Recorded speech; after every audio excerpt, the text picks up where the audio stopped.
Oui, notre conférence de presse de ce jour avait pour but de transmettre la vision de Rarek, je dirais plutôt la solution que Rarek offre pour sortir notre pays du gouffre ou je dirais plutôt du péril dans lequel il est plongé en ce moment.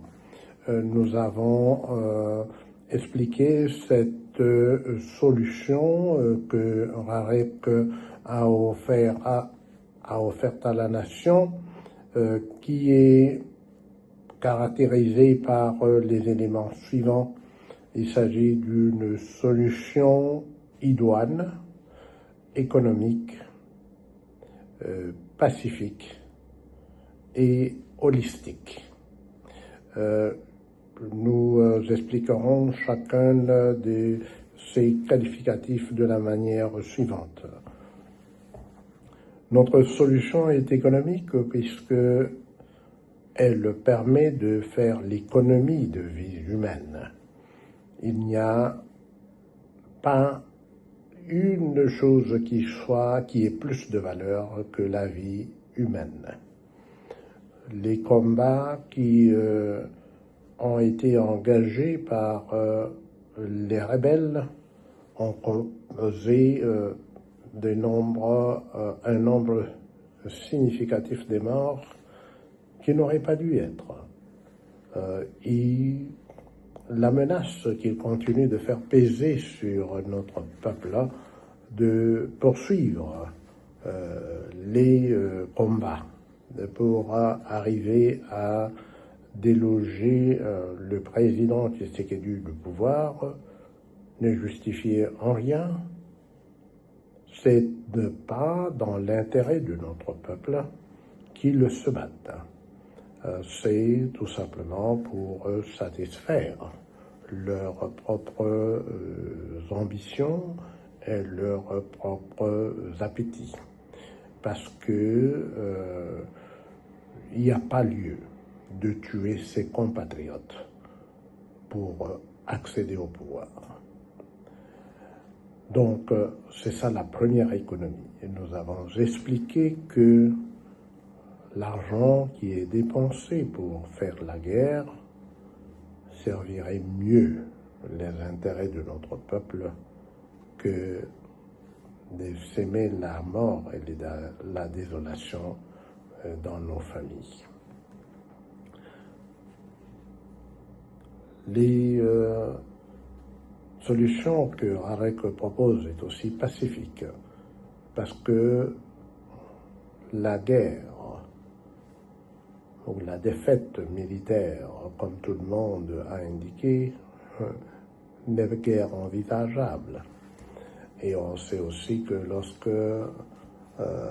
des parties à un conflit finissent par une défaite de l'un sur l'autre, cela ne fait que retarder l'issue définitive du problème, comme on l'a vu. Les rébellions se succèdent dans notre pays depuis 1960 et jusqu'aujourd'hui nous sommes le seul pays au monde dans lequel aucun successeur au fauteuil présidentiel ne l'a conquis de manière ou n'y a accédé de manière pacifique. Il y a à peine 6 ans que le président Tshisekedi a accédé au pouvoir et on nous avait déclaré que c'était la passation pacifique civilisée du pouvoir qui ait jamais eu lieu dans notre pays.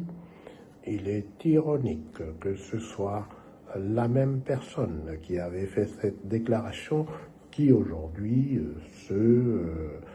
déclare à la face du monde qu'il est le chef de la rébellion qui vise à déloger du pouvoir la personne à qui elle affirme elle-même avoir transmis le pouvoir dans les conditions non civilisé qu'il vient de décrire lui-même. La solution que nous proposons est également une solution holistique parce qu'elle vise à résoudre le problème de l'accès au pouvoir dans notre pays une bonne fois pour toutes. Donc voilà la quintessence de la conférence de presse que nous avons tenue en ce jour. Je ferai remarquer que depuis que RAREC existe en 2015, la presse internationale qui couvre l'actualité de notre pays n'a jamais